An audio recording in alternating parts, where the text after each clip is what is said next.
Welcome to Crime Secrets, the channel where real investigations and shocking true crime stories are brought to life.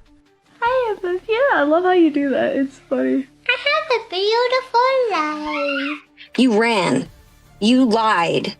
You tried to say you were cutting up ribs for a barbecue.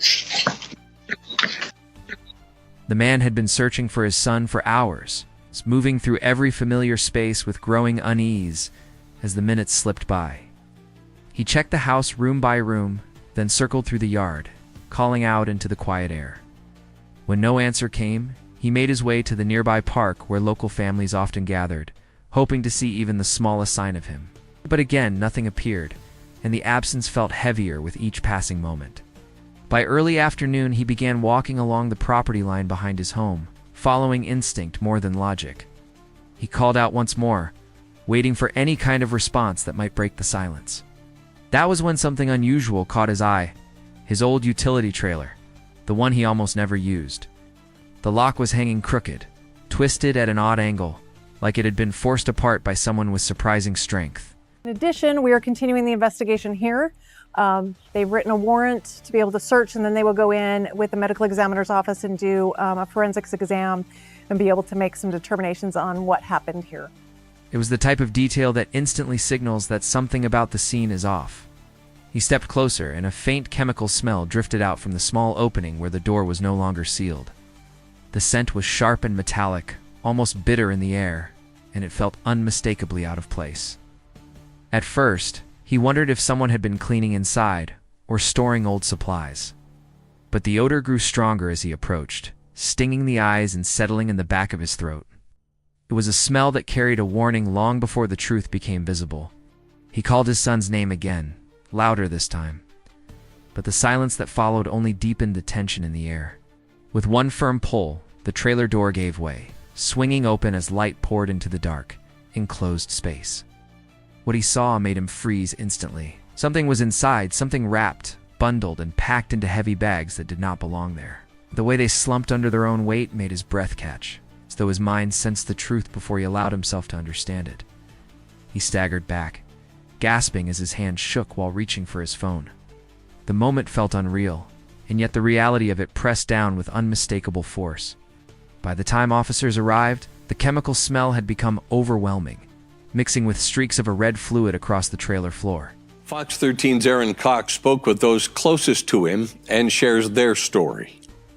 To lose a loved one in such a way. It's a nightmare you can't wake up from. It's a nightmare you can't wake up from. It's too much. Carrie Ingham was Nick's aunt before she was his mother. So I became the legal guardian of Nick in December when his dad passed away from a heart attack. He lost his mom 2 years before that to cancer. Carrie never expected she would say goodbye to Nick. When we didn't see him, I started blowing his phone up. And when we saw fire trucks, we just knew something wasn't right. A 17-year-old was taken into custody, someone Carrie says Nick spent time with almost every day. He's been around since he seriously was 4 or 5. And this boy stood up for him. This boy befriended him after his mom died, and these kids started picking on him. That's why it makes no sense. He was his friend when he had no one else in the world. The substance had pooled beneath the bags, leaving dark markings across the metal walls, creating a scene that required no imagination to understand its severity. One officer stepped inside, then another, their movements careful and deliberate as the gravity of the discovery settled over them. A third followed, and for a long moment no one spoke, because the silence communicated the truth far more sharply than words ever could. The first bag was lifted, and in that instant it became clear that the contents of the trailer would bring shock, fear, and a profound sense of loss to the entire community. This was the beginning of a case that investigators would later describe as one of the most unsettling they had ever encountered. It would open a trail of questions that no one expected to face and reveal events that had been unfolding quietly, unnoticed, just beyond the edges of ordinary life. Happening right now at 9:30, you're getting a live look at a vigil honoring the life of Nick Veneshik. That's the Year-old that was found apparently murdered in Taylorsville earlier this week. This is in Vista Park right now. Those who organized the event are planning to share their favorite memories of Nick and celebrate his life. In almost every neighborhood, there is always a small group of individuals whose lives intersect by chance or routine, forming subtle connections that later become critical when trying to understand the origins of a mystery as dark as this one. The same hangouts, the same shared routines, the same inside jokes repeated until they became part of everyday life. This was the rhythm of youth in this part of Taylorsville. Within that small group of teens, one of the quieter figures was a 17-year-old named Rowdy. He wasn't known for being loud. He wasn't the one cracking jokes or trying to grab attention. Many people remembered him as slightly withdrawn, carrying a weight that didn't always show on the surface, yet nothing that seemed alarming at the time. He had grown up walking the same blocks, seeing the same families, and moving within a familiar circle. Inside that group, another teen stood out instantly, not because of behavior, but because of his size and presence. His name was Ivan Nicholas Vernick, though everyone simply called him Nick. At just 15 years old, he was already about 6'3" and roughly 350 pounds. To someone passing by, that might seem imposing, but those who knew him saw something completely different. His friends and relatives called him the gentle giant.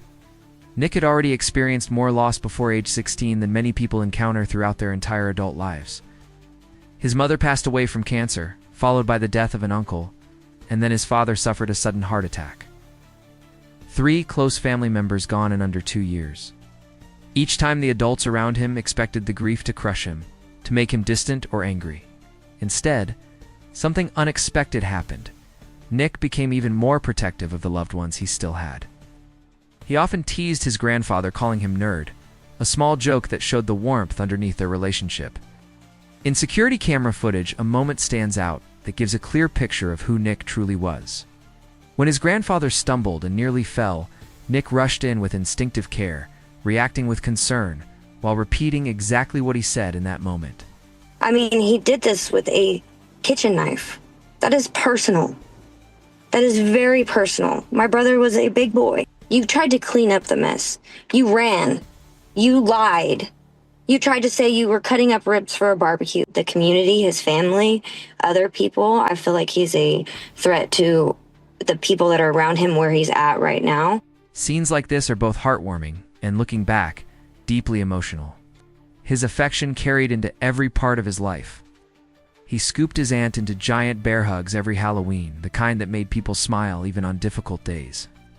He dressed up in an eerie clown costume, sitting in a chair with a sign reading, "Free Hugs."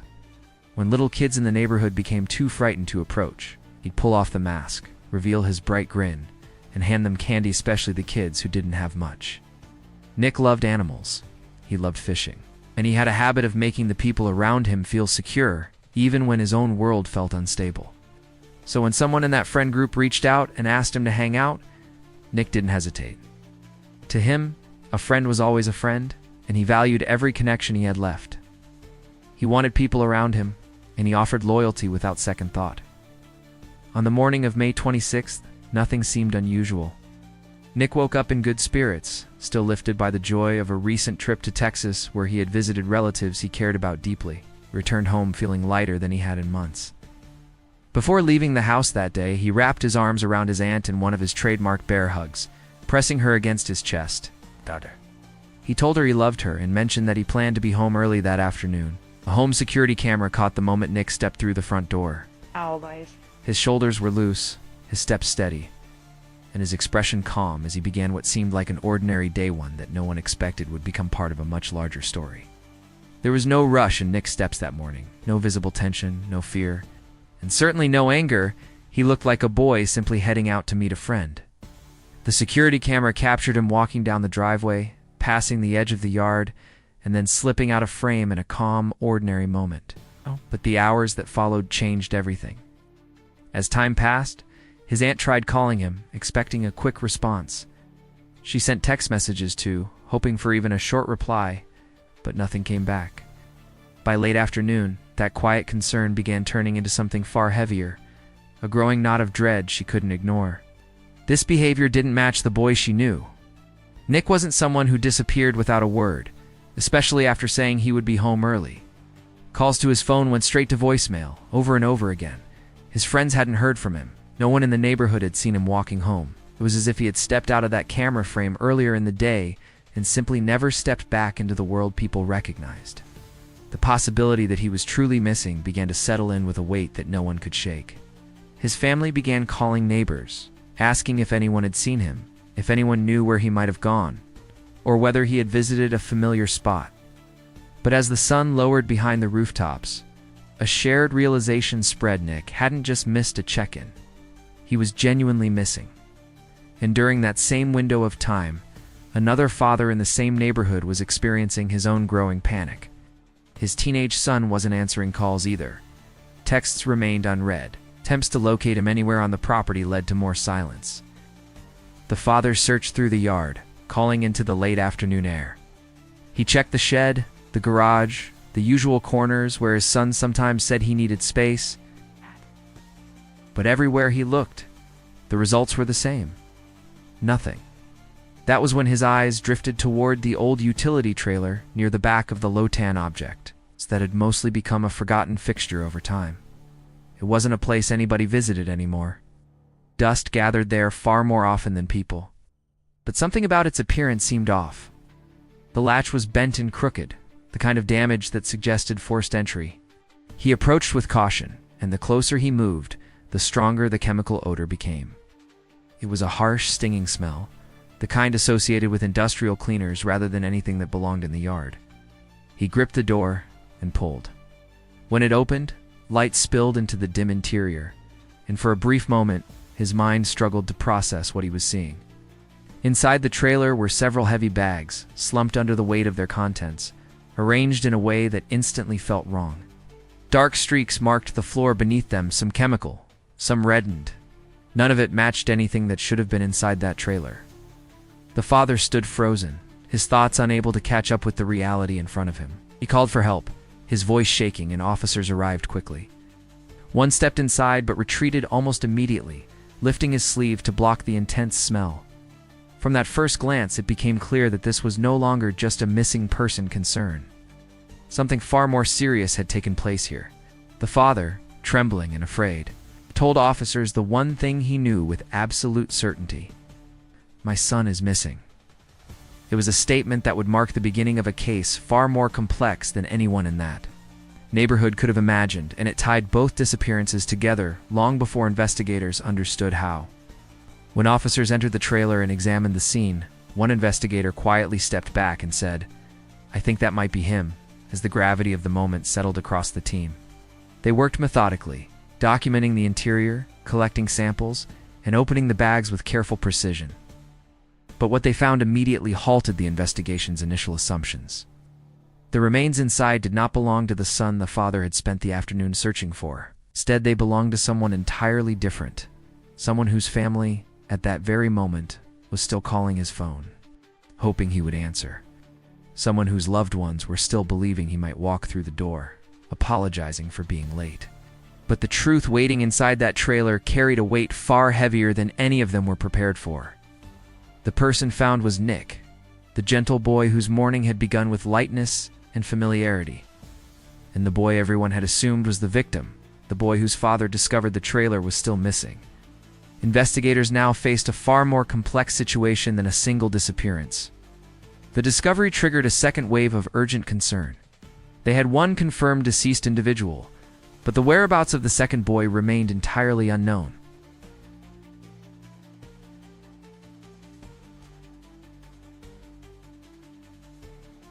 What if both of them had been targeted? What if someone or multiple people had confronted them with violence? The chemical smell, the state of the trailer, the hidden bags, and the urgency of the scene all pointed toward something chaotic and rushed, something that seemed to unfold in a moment of frantic intensity. Officers expanded their search, canvassing homes, and contacting neighboring agencies, and checking local businesses and parking lots for any sign of the second missing boy. Residents were told to stay inside. Parents called their children home early. Patrol cars looped the same blocks over and over, scanning yards, alleys, and empty lots. For a tense stretch of hours, no one knew whether they were searching for a survivor, someone who had fled danger, or a second victim who had not yet been found. Then, just before dusk, an officer spotted a lone figure walking through a nearby parking lot. It was a teenage boy clothed, slightly disheveled, hands tucked awkwardly into his sleeves. The realization came quickly. It was him, the missing boy. The same boy Nick had gone to meet earlier that day. It was Rowdy. He wasn't injured. He wasn't calling for help. He wasn't distressed. He was simply walking alive, calm and alert. With his appearance, the direction of the investigation changed instantly. Detectives approached him with caution, expecting to find someone shaken, someone who could explain what terrible event had unfolded. But as they got closer, they noticed details that shifted their expectations once again. Red streaks marked his socks. Red specks dotted his pants. There was red staining along the edges of his shoes. And something about his hands looked unusual, as if he had been wiping them repeatedly. When detectives told him they needed to ask questions about what was found inside the trailer, Rowdy responded in a way none of them expected. He simply shook his head and said, "I don't know who that is. I wasn't with him today, Ellie." It was a statement that instantly raised more questions than answers. Rowdy was brought to the station, where investigators hoped that once the initial shock wore off, his memory might clear, or he might share what he had endured. They expected fear, confusion, or overwhelming grief, anything that matched the situation's severity. But what they saw instead left them unsettled. Rowdy remained calm. His demeanor didn't shift. There were no signs of panic, no trembling hands, no sudden realization about what had happened to Nick. Instead, he appeared composed, almost detached, as though he genuinely had no understanding of the events unfolding around him. This unexpected reaction created a new challenge for investigators. They had located the missing boy, but they still had no explanation for how the morning ended, with one teen walking freely and the other found inside a concealed trailer just streets away. And now the task of uncovering the truth was about to become far more complicated. Rowdy began telling his version of events, but almost immediately investigators noticed that nothing he said matched what they already knew. His story didn't align with timelines, witness accounts, or even basic facts. And that forced detectives to consider whether they had misunderstood the situation entirely. So they asked him again where he had been that day. He shrugged and said, "Girlfriend's house." All day, giving no hesitation and no detail beyond that. When investigators asked if he knew Nick, the same boy whose remains had been found in his father's trailer, Rowdy shook his head again and replied, "Never met him." Detectives knew this wasn't true. This wasn't speculation or theory. It was confirmed through multiple forms of evidence. Officers had already obtained surveillance footage placing the two together only hours before the disappearance. Neighbors had seen them walking together for years. Family members described them as childhood friends. Yet Rowdy continued to deny even knowing him, insisting he had no idea why he was in the station or what anyone was talking about. As the interview continued, investigators noticed something else deeply concerning: injuries on Rowdy's hands. These were not random marks or old scars. They were thin, fresh slices running across both hands. They weren't deep, but they were distinct and recent. Combined with the red staining on his socks, pants, and shoes, the picture forming in front of detectives was troubling. When officers asked what happened to his hands, Rowdy didn't pause. He said, "I was cutting ribs for a barbecue. I slipped." It was a simple explanation, delivered calmly. But by that time, investigators had already begun searching his home. They had seen cleaning agents, sharp implements, bags, and other items that raised serious questions. Nothing in that trailer aligned with the idea of preparing barbecue ribs. The evidence pointed toward a completely different reality. A heavy silence settled in the interview room as Rowdy sat with his hands clasped, breathing in slow, controlled intervals.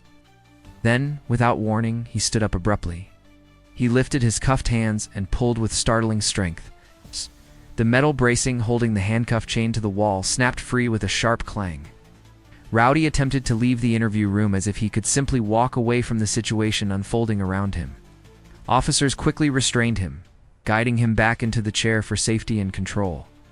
The room regained order, and the questioning began again, this time with more direct clarity. Detectives reminded him of the surveillance footage, the physical evidence, and the testimony they already possessed. They made it clear that the information he was giving did not match the facts they had gathered. Rowdy's demeanor shifted. He looked down, breathing unevenly, and then exhaled with a noticeable tremor. Finally, he spoke 3 words that would alter the investigation from that moment forward. "I did it." But even with that admission, the full truth was not yet clear. Detectives still didn't know the sequence of events, the motive or the level of planning behind what happened. Those answers would begin to surface only when the medical examiner started the formal examination of the remains. By the time the autopsy began, investigators already suspected a violent encounter had taken place. The physical evidence hinted at something chaotic and overwhelming, but the findings were more severe than they expected. The medical examiner confirmed that Nick had sustained 26 sharp force strikes to the head. The pattern, angle, and depth of the injuries suggested an episode marked by panic, frenzy, and possibly something even more complex than simple rage. The number alone painted a sobering picture. This had been a single moment of conflict or an accidental act. It reflected sustained, repeated force. These findings, combined with the chemical odor, the attempts to hide the remains, and the inconsistencies in Rowdy's story, raised new questions about what had truly taken place inside that trailer. Investigators now had to determine not only what happened, but how a quiet morning between 2 boys in the same neighborhood had escalated into something so disturbing. The autopsy results deepened the mystery rather than answered it. And as detectives reviewed the findings, it became clear that the events of that day were far more complicated than anyone initially believed. One of the strikes was powerful enough to penetrate the skull. Another had reached the interior carotid artery, a wound the examiner described as the event that ultimately ended Nick's time on this earth. Beyond the injuries sustained during the attack, the medical examiner also documented evidence of actions taken after death. It was a simple, yet deeply unsettling clinical truth. Nick's body had been partially dismantled. According to the examiner, this wasn't carried out in a careful or organized manner. It didn't appear methodical, nor did it suggest planning or a structured effort. Investigators described the scene in similar terms: frantic, chaotic, and marked by decisions that seemed impulsive rather than strategic. What made this even more confounding was the fact that Rowdy had no history of violence. There were no prior arrests, no disciplinary suspensions, no signs of aggression or behavioral issues in his background. Nothing in his record suggested the possibility of an act anywhere near this level of brutality. Detectives, family members, and community observers all found themselves facing the same unanswerable question. Why? Why this day? Why this friend? Why this level of force? Nick's life offered no clues. He was not someone who picked fights. He was not involved in dangerous activities. People consistently described him as gentle, sensitive, and still recovering emotionally from the many losses he had faced. He wasn't a threat to anyone, and by all accounts, Rowdy was someone Nick trusted enough to visit his home, to spend time alone together, and to believe that nothing was wrong. The autopsy answered the how, but it failed to touch the bigger mystery, the why. That answer didn't begin to surface until Rowdy's legal team filed a surprising claim in court. A claim so unusual that even experienced prosecutors paused to reassess the entire case. What had seemed like a straightforward path toward an aggravated murder charge suddenly shifted into something far more complex. As detectives prepared their case, the expectation was clear. Rowdy would face the full weight of the law. The physical evidence was substantial, his confession was recorded, and the timeline was supported by multiple forms of corroboration. But then, a new legal filing appeared, one that reframed everything investigators believed they understood. Rowdy's defense team announced that their client would be pleading not guilty by reason of insanity. They hired a clinical psychologist to conduct an evaluation, and according to that report, Rowdy had been experiencing severe delusions in the time leading up to the event, delusions so profound that they placed him outside the boundaries of shared reality. Reports stated that Rowdy genuinely believed Nick was not human, reportedly told evaluators that during the attack, he thought he was fighting a non-human alien. And because of that, the defense argued, he did not understand that he was taking the life of a human being. Instead, they claimed he believed he was defending himself from something otherworldly. In straightforward terms, the defense asserted that Rowdy could not form the legal intent required to commit an act of murder against a human being. This filing added new layers of pain to an already devastating situation. Nick's family, investigators, and the wider community now had to confront a possibility no one had anticipated, a break from reality so severe that it reshaped the entire legal conversation. Nothing in Rowdy's past had hinted at this. No warning signs suggested that his perception of reality could fracture in such an extreme way. Salt Lake County District Attorney Sim Gill could not discuss this specific case directly, but he did explain what happens when a defendant raises a claim of mental illness. He noted that if a person is found incompetent and their condition is non-restorable, the direction of the case can change dramatically. Questions of prison sentencing, accountability, and long-term responsibility may shift into legal and medical limbo rather than follow a traditional path. In cases like this, the court must evaluate whether the defendant can understand the charges, participate meaningfully in their own defense, and comprehend the nature of the proceedings. If they cannot, the legal process can stall indefinitely. For families seeking answers and closure, this creates a new form of uncertainty, one where justice, medical evaluation, and legal standards intersect in complicated ways. The shockwaves from this filing extended beyond the courtroom. It forced investigators to review every detail again, not to change the evidence, but to understand the mindset behind the actions.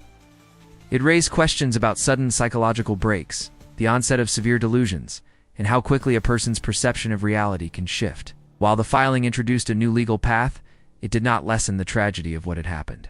It simply expanded the scope of the mystery investigators now had to unravel. Nick's family now faced a new kind of fear, not only the grief of losing him, it's not only the shock of the circumstances, but the possibility that the case might unravel in court. They worried that the suffering, the betrayal, the details of what had happened could somehow be minimized or framed in a way that softened accountability. Samantha, Nick's sister, expressed the family's concern clearly. She said, "Every action should have a consequence. A mental facility is a slap on the wrist. He needs to be behind bars for the rest of his life." Her words reflected a deep fear that the legal process might drift away from justice, as they understood it. But before the court could make any decision, before the state psychologists could perform their own evaluation, a different piece of evidence quietly settled the debate. Something with no emotion, no bias, and no interpretation. Just recorded reality. When every claim, statement, or theory was set aside, the digital witnesses remained. The cameras told the story exactly as it unfolded. The timeline began with Nick leaving his home that morning. Then at 10:09 a.m., surveillance footage captured Nick and Rowdy walking together into Rowdy's home. Both appeared calm, relaxed, even happy. Nothing in their behavior suggested tension or conflict. Then at 1:20 p.m., the same camera recorded the door opening again. This time, only one boy walked out, Rowdy. His shirt was heavily stained with dark red. He moved quickly, shifting his body to avoid the camera's angle as much as possible. It was the first visual sign that something irreversible had taken place inside the house. At 1:30 p.m., a business security camera caught Rowdy again, now walking across a nearby field, carrying a large black garbage bag. He disappeared behind a tree line and returned moments later without the bag. Then at 1:42 p.m., another camera captured him making the same trip, this time with a white bag. Same field, same direction, same return, now empty-handed. Both bags, once recovered by investigators, were confirmed to contain parts of Nick's remains. These discoveries connected the movements shown on the cameras with the contents found inside the trailer, creating a direct and undeniable progression of events. Inside the trailer, investigators also found a sharp implement. Laboratory analysis confirmed DNA from both boys on its surface. Nearby, a leather glove stained with reddish material contained Rowdy's DNA and Nick's DNA as well. Inside Rowdy's bedroom, detectives located the same shirt he had worn earlier, the one filmed on camera, and it remained soaked with the same stains. None of these details pointed toward confusion or accident. Instead, the evidence showed a sequence of deliberate actions, clothing changes, movement across multiple locations, attempts to hide items, and a clear effort to distance himself from the scene. It demonstrated awareness, planning, and follow-through recorded nearly minute by minute. Once investigators completed the full timeline, Rowdy's insanity claim became far more complex. It did not disappear, but it now faced heightened scrutiny. Because regardless of what he may have believed internally at the time, cameras revealed decisions that suggested he understood how to clean up, how to hide evidence, and how to leave the scene multiple times to conceal what had taken place. Each timestamp strengthened the prosecution's case. Each captured moment added another layer of clarity. And with all the visual evidence assembled, the case moved toward a final court appearance, one that would introduce yet another unexpected turn, adding one more complication to a story already filled with unanswered questions. During the research into this case, Rowdy's social media accounts offered very little insight into his life. They appeared plain, routine, and almost forgettable at first glance.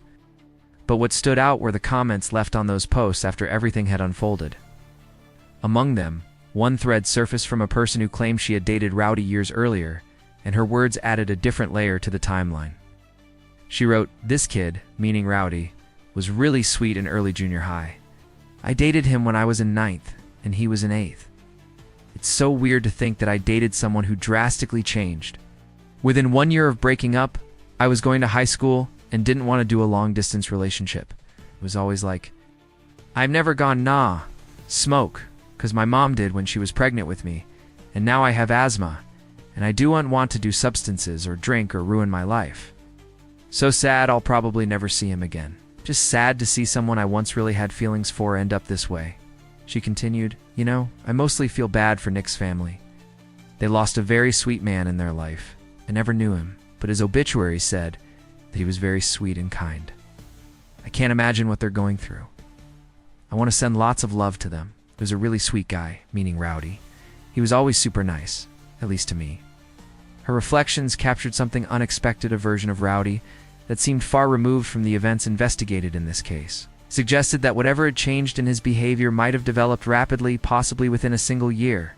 After years of hearings, psychological evaluations, legal delays, and back-and-forth filings, the case reached a decisive moment. Rowdy Aguilon, now older, now facing the full weight of the evidence, the recordings, the forensic findings, and the digital timeline, stood in court and entered a plea. But it was not the plea many had anticipated. He pleaded guilty, but with a mental health condition. This was not a full insanity defense. It did not absolve him. It did not suggest he was walking away. Instead, it was a legal acknowledgement that mental illness may have contributed to the crime while still holding him fully responsible under the highest degree of Utah law. By accepting this plea, Rowdy admitted to everything documented in the investigation. He admitted to causing all of Nick's injuries. He admitted to attempting to hide the remains. He admitted to the cleanup efforts, the lies, the removal of items, and the 2 trips into the field. In return for the plea, the state removed several additional charges: obstruction of justice, desecration of a human body, and escape. This created a focused path toward one charge: aggravated murder. Under Utah law, because Rowdy was 17 at the time of the incident, the death penalty was not an option, nor was true life without parole. But he could receive a mandatory minimum sentence of 25 years to life. That is the sentence he now faces. Until he turns 25, Rowdy will remain in a youth secure facility, the highest security level available for someone of his age at this stage. After that, he will be transferred to the Utah State Correctional Facility to serve the remaining portion of his sentence. Depending on parole decisions, it could be decades, or the remainder of his life. During the plea hearing, Salt Lake County District Attorney Sim Gill addressed the courtroom directly. His statement was measured but firm. This was a tragic and heinous crime. We hope this conviction brings a family a measure of justice. His words echoed what many in the room already felt: the mixture of closure and unresolved pain that accompanies cases of this magnitude. Nick's sister Samantha later wrote online, "Plea today felt like a win, but no amount of time in prison will ever be enough. He took my baby brother in the worst possible way." Her message demonstrated the emotional reality behind the legal process. Justice, even when delivered, does not erase loss. The courtroom heard the plea. The family absorbed yet another layer of grief. The community, even years later, remained shaken by the nature of the crime and the 2 boys at its center. Rowdy's ex-girlfriend's reflection, the forensic evidence, the psychological evaluations, surveillance timelines, and the courtroom testimony all formed a complex narrative, one that moved from young friendship to irreversible tragedy. Despite the legal resolution, questions lingered about what changed when it changed, and how someone described as gentle and polite in earlier years could reach a moment of such catastrophic violence. The system now holds Rowdy accountable. Nick's family continues to face the lifelong impact of losing him. And the neighborhood where both boys once walked together still carries the memory of a day that altered everything. Years later, those connected to the case were still left holding a strange mix of closure and unanswered questions, because while the plea clarified what happened, it still didn't fully explain why. That final question continues to echo through every friend, family member, and investigator who touched this case. And as sentencing approaches, expected at any moment now, the weight of that uncertainty remains. In the end, the truth of what happened inside that house on a quiet spring morning may never be fully understood. There are details, timelines, and evidence, but the deeper explanation, the inner moment that caused everything to change, remains out of reach. What we do know is simple and devastating. Two boys walked into that home together. They grew up on the same streets. They shared the same childhood spaces. They laughed, played, trusted, and existed in parallel for years. But only one of them walked out. Nick's life had already been shaped by heartbreak before that day. He'd endured the loss of his mother, then his father, and then an uncle he adored. Yet despite carrying so much grief, he continued to meet the world with softness and warmth. His smile was described as big enough to lighten a room. His presence as comforting as someone far older and wiser. Those losses didn't harden him, they shaped him into someone gentler. Someone who cared deeply for the people around him. He became more protective, more thoughtful, and more committed to showing kindness wherever he could. His family often described him as their gentle giant. A boy who joked easily, fished whenever he could, and wrapped people in the kind of bear hugs that made even bad days feel manageable. He brightened holidays, made Halloween unforgettable, and carried a sense of calm that people naturally trusted. Nick had dreams, two clear ones. He was preparing for a summer job, looking forward to football tryouts, thinking about school dances, and picturing the next steps of his future. He was ready to move forward with all the resilience he had built from everything he had already overcome. And that is what makes the story so difficult to reconcile. The case reveals timelines, actions, and forensic facts. But it cannot explain how a friendship shifted into tragedy, or why such a gentle boy encountered such violence. Those who knew him hold on to the memory of who he truly was, a young man shaped by loss, but not defeated by it. Someone who showed up with kindness even when life had tested him repeatedly. The unanswered questions remain, but Nick's memory stands as the part of the story that everyone agrees on steady, bright, and impossible to forget. And this was not taken from Nick by a rival or a stranger, not by someone hiding in the dark, and not by an unknown threat.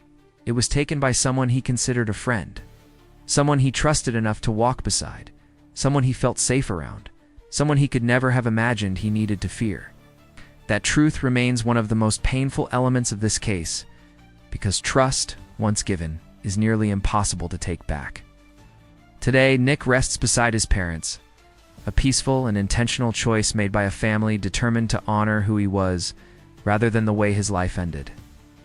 It stands as a final gesture of unity and love, reflecting the bond he carried with him from childhood. They remember his bear hugs, his jokes, the kindness he gave freely, and the promise he once made to his grandfather now engraved on his headstone. I won't let you fall. And now in their grief, his family holds that same promise for him. They refuse to let his memory fall into silence or be overshadowed by the final moments of his life, because Nick was far more than what happened inside that house. He was shaped by love. He expressed joy without hesitation, and he offered compassion to everyone around him. In the hearts of those who knew him best, that is still who he is. Cobra Kai, he never dies. He loved to say a phrase that made his family smile, a small window into his spirited nature. And in the way they speak about him, in the way they hold on to his stories, in the way they choose to remember him, that promise remains true. His life continues in the memories they protect, in the photos they keep close, and in the quiet moments when his absence is felt most deeply, ending documentary style. As the case reaches its final stages and the legal system prepares to carry out its responsibilities, the story returns to the people who loved Nick most. Their lives have been permanently changed, yet they continue forward with determination, preserving his spirit, his kindness, and the lessons he left behind. Cases like this remind us how fragile trust can be, how quickly life can shift, and how important it is to hold close the people who bring light into our world. Nick's story does not end with the crime.